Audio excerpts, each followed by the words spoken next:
ಗಂಗೆ ಇಡೀ ಬೆಂಗಳೂರನ್ನೇ ಬಾಧಿಸುತ್ತಿದ್ದಾಳೆ. ನೀರಿಗಾಗಿ ಸಿಟಿ ಮಂದಿ ಪಡಬಾರ್ದ ಹಿಂಸೆ ಪಡೆದಿದ್ದಾರೆ.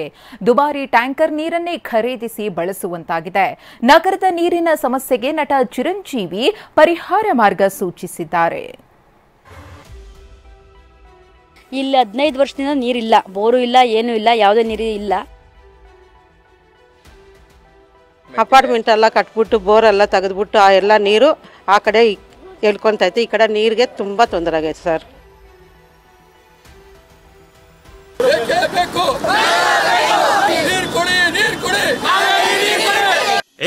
ಏರಿಯಾದಲ್ಲೂ ಸಂಕಷ್ಟ, ಗಲ್ಲಿಯಲ್ಲೂ ಹಾಹಾಕಾರ.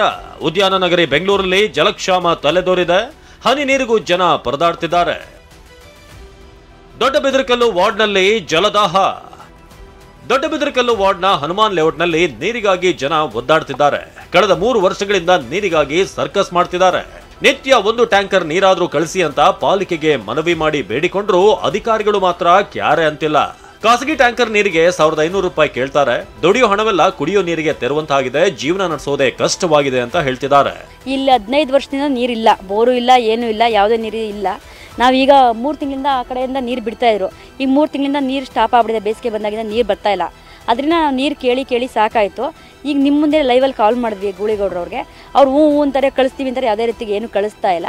ಸಾಹೇಬರು ನಮ್ಮ ಕಡೆ ಏನು ಮಾಡ್ತಾ ಇಲ್ಲ.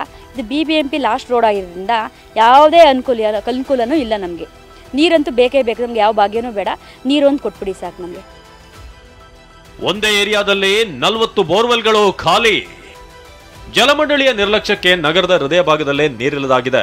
ಚಾಮರಾಜಪೇಟೆ ಕ್ಷೇತ್ರ ವ್ಯಾಪ್ತಿಯ ರಾಯಪುರ ಖಾಸಗಿ ಅಪಾರ್ಟ್ಮೆಂಟ್ಗಳಲ್ಲಿ 16 ಬೋರ್ವೆಲ್ ಕೊರೆಸಿದ್ದಾರಂತೆ. ಪರಿಣಾಮ ರಾಯಪುರ ಏರಿಯಾದಲ್ಲಿ 40ಕ್ಕೂ ಹೆಚ್ಚು ಬೋರ್ವೆಲ್ಗಳು ಬರಿದಾಗಿವೆ. ಹೊಸದಾಗಿ 700 ರಿಂದ 800 ಅಡಿ ಬೋರ್ವೆಲ್ ಕೊರೆದರೂ ಕೂಡ ನೀರು ಸಿಗದಾಗಿದೆ. ಪೈಪ್ಗಳೆಲ್ಲ ಹಾಕವ್ರೆ, ನೀರೇ ಬರಲ್ಲ ಸರ್. ಕರೆಂಟ್ ಇದ್ರೆ ನೀರಿಲ್ಲ, ನೀರಿದ್ರೆ ಕರೆಂಟ್ ಇರಲ್ಲ. ಎಲ್ಲ ಪೈಪ್ಗಳೆಲ್ಲ ಕಿತ್ತಾಕ್ಬಿಟ್ಟು ಮಡ್ಗವ್ರೆ. ನೀರು ಮತ್ತು ತೊಂದರೆ ಅಂದರೆ ತೊಂದರೆ ನೀರು ನಮಗೆ ಈ ಏರಿಯಲ್ಲಿ. ಅಪಾರ್ಟ್ಮೆಂಟ್ ಎಲ್ಲ ಕಟ್ಬಿಟ್ಟು ಬೋರೆಲ್ಲ ತೆಗೆದ್ಬಿಟ್ಟು ಆ ಎಲ್ಲ ನೀರು ಆ ಕಡೆ ಹೇಳ್ಕೊಂತೈತೆ. ಈ ಕಡೆ ನೀರಿಗೆ ತುಂಬ ತೊಂದರೆ ಆಗೈತೆ ಸರ್. ಇನ್ನು ರಾಜಧಾನಿಯ ವಾಟರ್ ಪ್ರಾಬ್ಲಮ್ ದೇಶದಾದ್ಯಂತ ಸದ್ದು ಮಾಡ್ತಿದೆ. ನಟ ಮೆಗಾಸ್ಟಾರ್ ಚಿರಂಜೀವಿ ನೀರಿನ ಸಮಸ್ಯೆಗೆ ಪರಿಹಾರ ಸೂಚಿಸಿದ್ದಾರೆ. ಕನ್ನಡದಲ್ಲೇ ಟ್ವೀಟ್ ಮಾಡಿರುವ ಚಿರು, ಮಳೆ ನೀರಿನ ಕೊಯ್ಲು, ನೀರು ಇಂಗು ಗುಂಡಿಗಳನ್ನು ನಿರ್ಮಾಣ ಮಾಡಿ ಮಳೆ ನೀರು ಫಿಲ್ಟರ್ ಆಗಿ ಅಂತರ್ಜಲಕ್ಕೆ ಸೇರುವಂತೆ ವ್ಯವಸ್ಥೆ ಮಾಡಿ ಅಂತ ದೇವನಹಳ್ಳಿ ಬಳಿಯ ತಮ್ಮ ಫಾರ್ಮ್ ಹೌಸ್ ಫೋಟೋವನ್ನು ಹಂಚಿಕೊಂಡಿದ್ದಾರೆ. Bureau report, TV9.